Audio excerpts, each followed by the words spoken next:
Hi friends, today I have the honor of introducing to you Dr. Bhartendu Vimal. He has passed his MCA screening exam with a score of 156 and he was a regular course student at DAM's MCA screening batch in Delhi.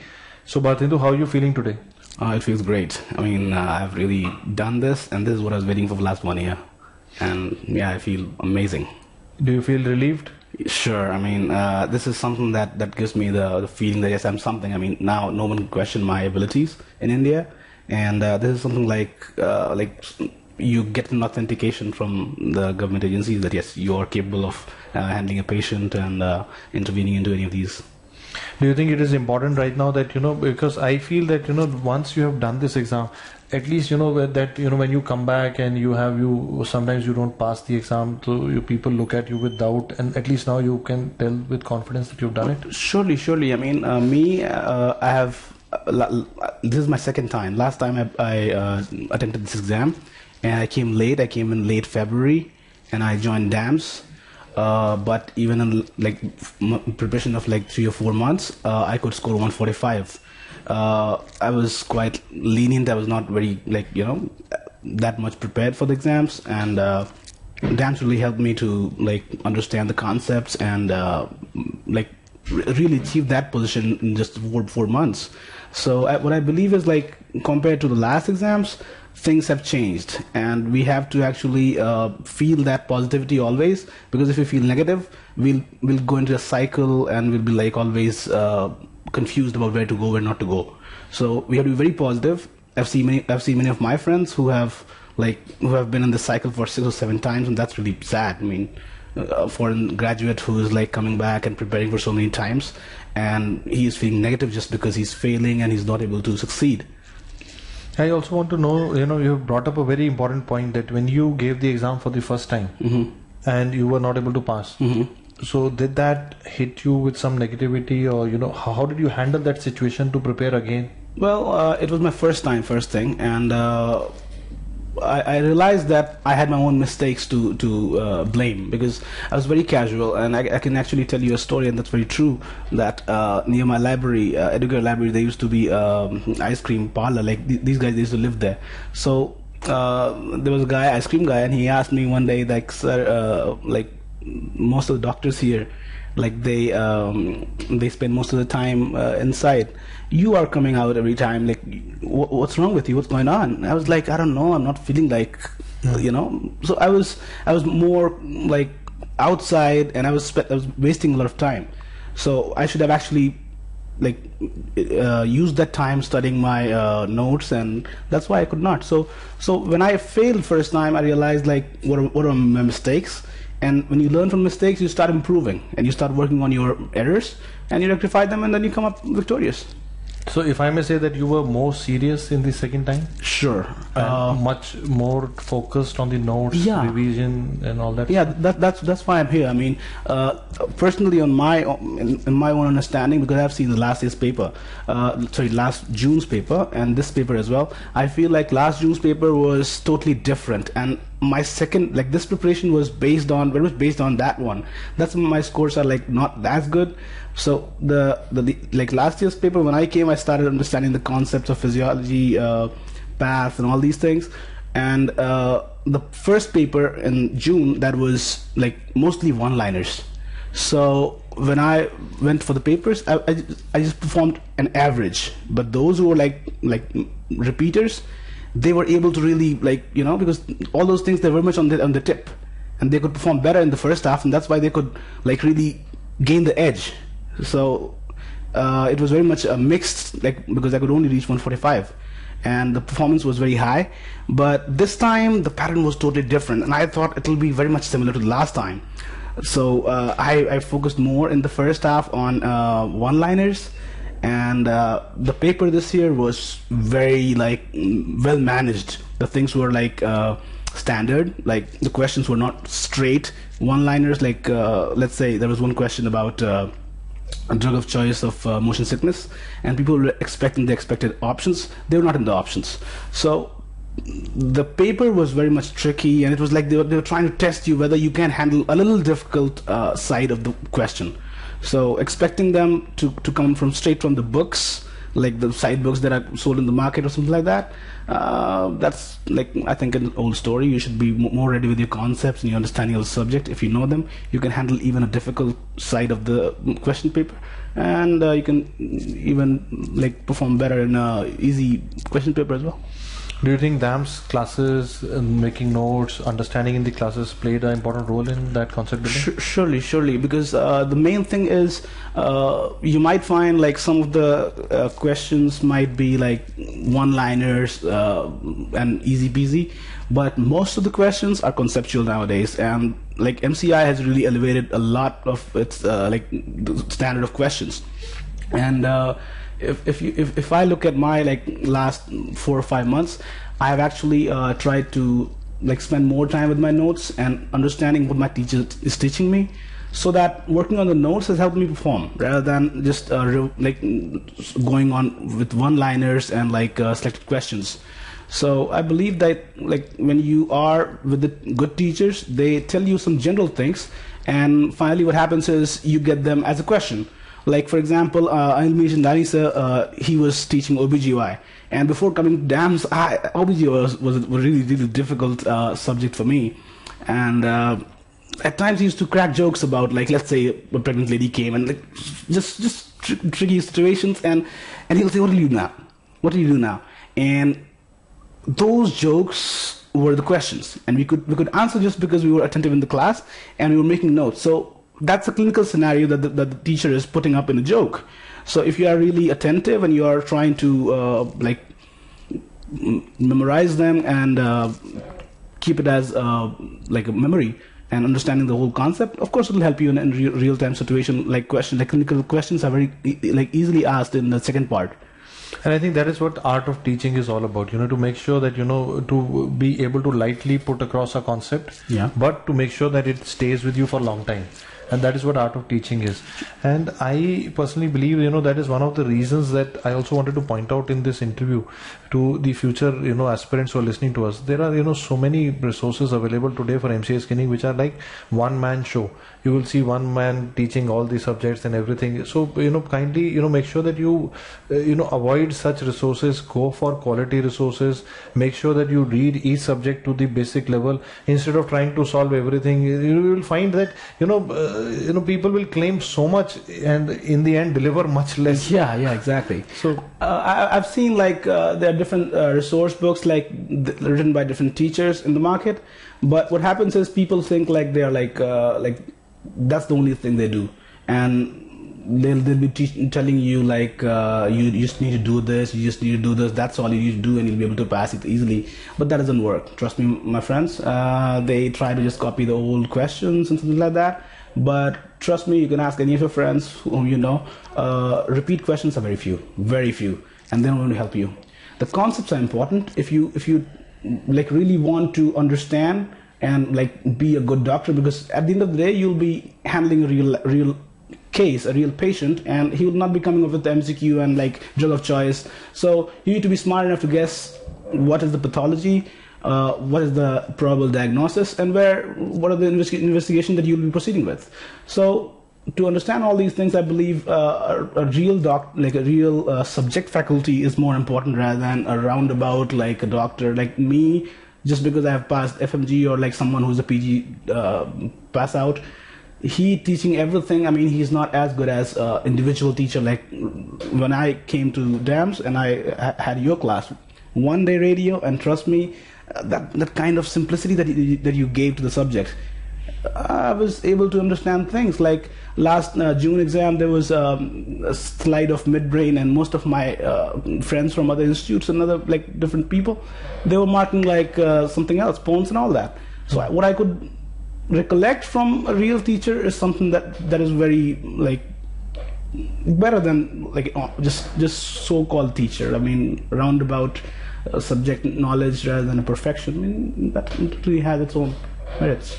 And I also want to know, what was the role of testing in this entire preparation? Did you give your class test, the CBT that we conducted, and did that help you to feel what the real exam would feel like? Sure. I mean, the basic idea is, given the scenario where you are actually going to appear in an exam after like, let's say 6 months or like 5 months or 4 months, you always need to be very conscious. And once you start like finishing subjects on a weekly basis, or let's say like in the AMS that we have like in 1 week generally we finish one subject like that, like 4 or 5 days continuously of having like classes, and then after that we have test after 1 or 2 days.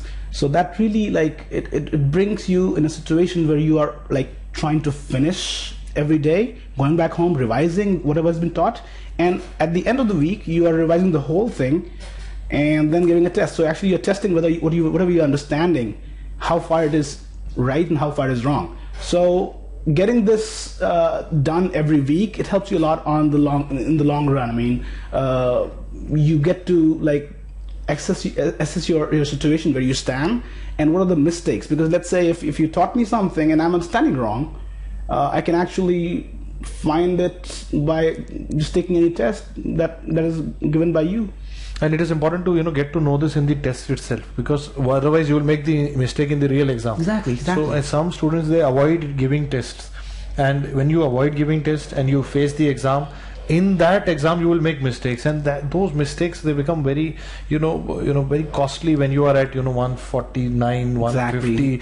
One mistake and you have to do the painful process once again. I've seen some of my friends who are like getting 149 for many times, or 147, and every time they just they come up with the same problem. I believe like somewhere they are lagging behind, somewhere they need to do a little more, or there is something wrong. I don't know how far it is there, but maybe a little more effort, a little more like trying to like just check your own self and just trying to give more and more frequent tests, it might just help. I mean, I believe your concept might be tested and you might get authenticated. Yes, whatever you're understanding, whatever you're proceeding is very authentic and very, very right. So basically the development of a student, or let's say a doctor, is going to be better. And I also agree with you in what you have described so far, that the basic idea should be making concepts for each subject. Sure. Make sure that you learn in the class itself, and make sure that you are serious about it. Because I'm adding a line here, because you were a little casual in the first go, and then you realized from your mistake, because that defeat hurts. Yeah, I mean, and that exam was more doable. Had you go 5 months, you could have saved 6 months.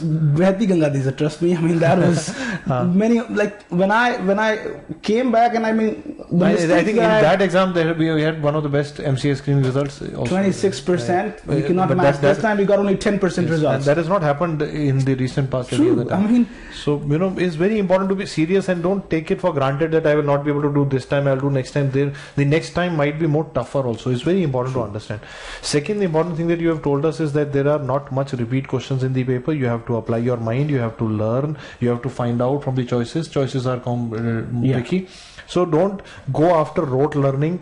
And I see that some people and this is my message also, I still see that suppose if you have not passed MCI screening this time, you might be thinking what is wrong, what is right, but when you were giving the exam, in the exam you know exactly what is wrong. You know that you're not making the correct concepts. So try and make concepts, try and understand your notes, try and do them in a systematic manner, try and do tests, and do appear for the CBT that we conduct. It will give you an insight into how the computer exam feels like. Yeah.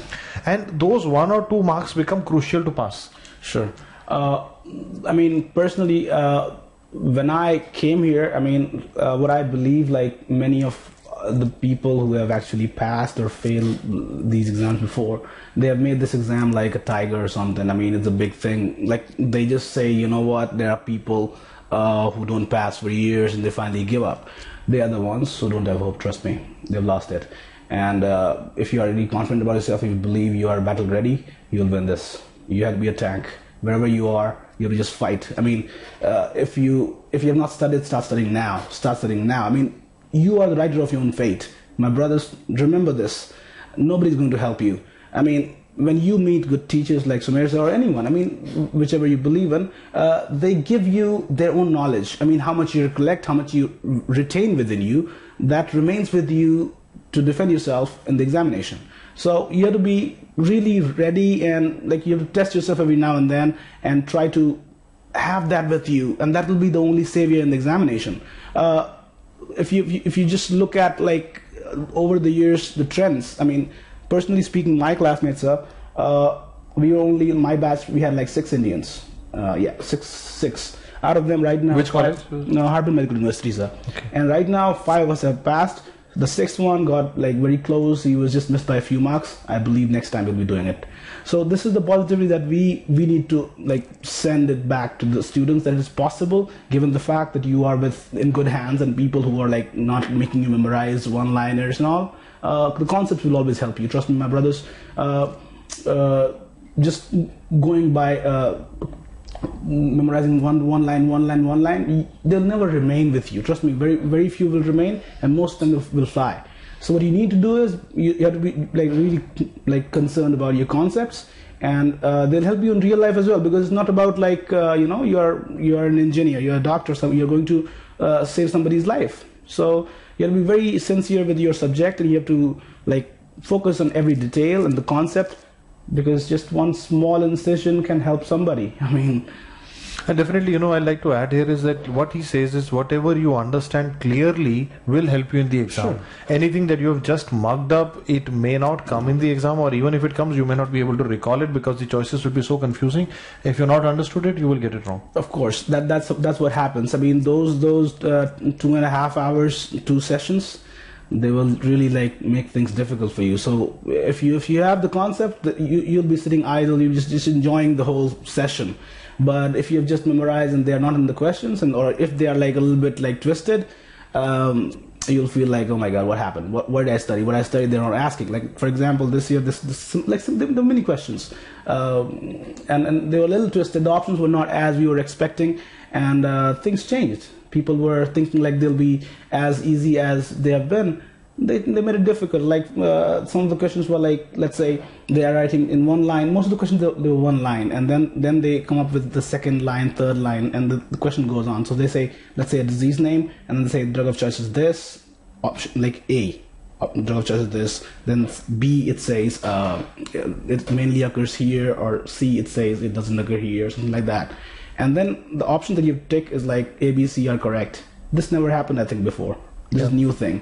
So you need to be ready for new ways of questioning, and they'll only be handled once you are really ready for with the concept and all, not just the MCQs and one-liners. How would you describe your DAMS experience in 1 line? It has been fantastic. It has been fantastic. Trust me, I've developed as a doctor, as a student. I mean, I've really gained a lot much. I mean, when I came here, I was like, because basically the idea is to pass an exam, not about like you are going to like prepare for PG. This is basically a qualifying exam. You have to score 50%, and you have to just get this degree, and you are ready for PG and all. So you have to really set your basics well. I mean, the questions will be testing you on your basics, and if you're not good, you'll be losing. There are many silly mistakes that we do every year, and you have to try to like improve upon, I mean, in those areas where you are commonly committing some mistakes. And possibly it's not that difficult, given the fact that if your concepts are correct and you are being taught by good teachers, of course you'll make it. And I think, important thing to understand here is that, please look at MCI screening as a gateway to your future opportunities as well. So, it's like a very, very important exam. It's a pass-fail exam. It's not a competition. You just have to score a 50% mark. But if you are clear in your concepts, and if you are able to score even better here, that will help you in your future exams as well. So don't be shy of understanding concepts, putting hours into study. I think that is very important to put time. Yes, I mean, when I started studying here, like let's say I've studied ENT from 2 different faculties at DAMS, Deepak sir and also Rajiv sir. So both of them are actually amazing. They are amazing, and they're totally different. I mean, when I came last semester, I had the class with Deepak sir. It was very much like formula based. Like he makes things so simple, and I felt this is the best. And then you find another best, and you're like, okay, fine, there are 2 bests, and they're equally good at the subject, and they're totally different. I mean, the teaching pattern is different, and they're telling the same thing. So that adds a lot, I mean, the questions when they came, and I was very comfortable with the way they were asking, and it really helps, given if you are with good teachers. And I think that is what art of teaching is all about, exactly. to be able to bring across the fact and make sure that people are able to understand. And each teacher has their own art as well. Sure. And I personally, I encourage everybody to have their own style of teaching, so that because we are not all same. Yeah. So every teacher would have their own way of delivering a thing. Yeah, like for example, let's say what Deepthi ma'am teaches. I mean, it's totally different from what Anil sir teaches. I mean, things are totally different. They're equally good, and they are like nice. I mean, we can learn things from each of them, and they help us a lot when they're examinations. Like let's say our teacher, the anatomy teacher, Sandeep sir, when he taught us the exact same diagrams they were in the examination. So it's all about. I mean, I would also like to add that revisions are very important. At times, I have come to some really like blunders, in exams. The last exam, I'll never forget those crimes that I've done. Like last exam, there was a question about those crimes, made you pay with 6 more months. Yeah, 6 more months, of course. And it's just about revision, my friends. Trust me. If you are getting the concept ready and the questions, MCQs you can solve just to test yourself, and revise for short, in a quick succession. But revision should be done every day, every week, and they should be planned. Yeah, a good plan is always helpful, and it pays off, trust me. Final motivation line from you, because I think you have come back from a setback in the exam, then you came back, this time you passed it. So anything motivating to people who have not done well this time? I would say, guys, just you need to there's something called defamiliarization. Just change yourself, get back. Once you are down, I mean, with a loss, and then you just need to help yourself up. You just get up and say, this is not what I'm made for.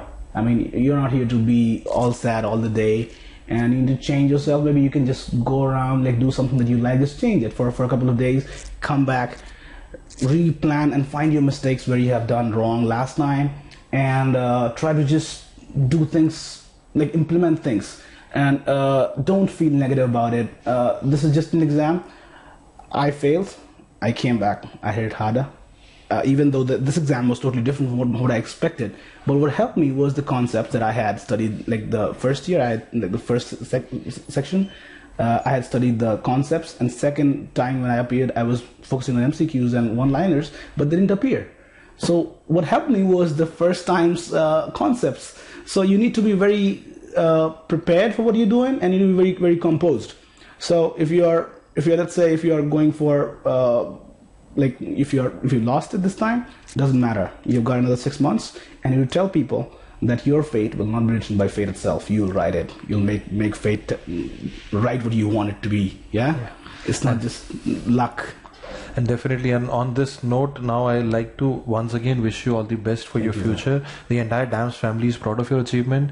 I would like to congratulate your parents as well. I think they must be relieved and happy at this moment. Everyone, my parents, my friends. I mean, everyone is so happy because I'm very friendly guy. I mean, I meet people, I make friends, and everyone was expecting me to do this time. And thank God I made it. Thanks to your heartiest congratulations. I'm so proud of you. Heartiest congratulations.